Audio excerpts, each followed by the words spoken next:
त्र्यंबकेश्वर परिसरात पावसाच्या पार्श्वभूमीवर प्रशासनामार्फत करण्यात आलेल्या विविध उपाययोजनांची पाहणी करण्यासाठी विभागीय आयुक्त डॉक्टर प्रवीण गेडाम यांनी आज त्र्यंबकेश्वर येथे भेट दिली आहे। यावेळी त्यांनी विविध ठिकाणांची प्रत्यक्ष पाहणी करून नागरिकांच्या सुरक्षिततेसाठी करण्यात आलेल्या उपाययोजना व वाहतूक व्यवस्थेचा आढावा घेतलाय।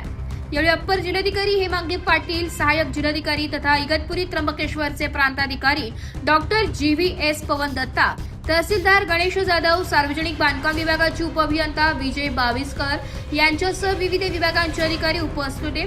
विभागीय आयुक्त डॉक्टर गेडाम यांनी पहिणे भिलवाड रस्ता तसेच प्रयाग तीर्थाच्या मार्गातील त्र्यंबकेश्वर तळवाडी रस्त्याची पाहणी केली आहे। या पाहणी दरम्यान रस्त्यांची सद्यस्थिती, वाहतुकीसाठी निश्चित करण्यात आलेली पर्यायी मार्ग, आपत्कालीन परिस्थितीत करण्यात येणाऱ्या उपाययोजना आणि नागरिकांच्या सुरक्षिततेसाठी केलेल्या नियोजनाची माहिती अधिकाऱ्यांकडून घेतली आहे। पावसाळ्याच्या कालावधीत संबंधित सर्व यंत्रणांनी सतर्क राहून समन्वयाने काम करावे, नागरिकांची गैरसोय होणार नाही याची दक्षता घेऊन आवश्यक त्या उपाययोजना तातडीने कराव्यात, अशा सूचना विभागीय आयुक्त डॉक्टर प्रवीण गेडाम यांनी केल्या आहेत। रिपोर्ट नाशिक लोकशाही न्यूज, नाशिक।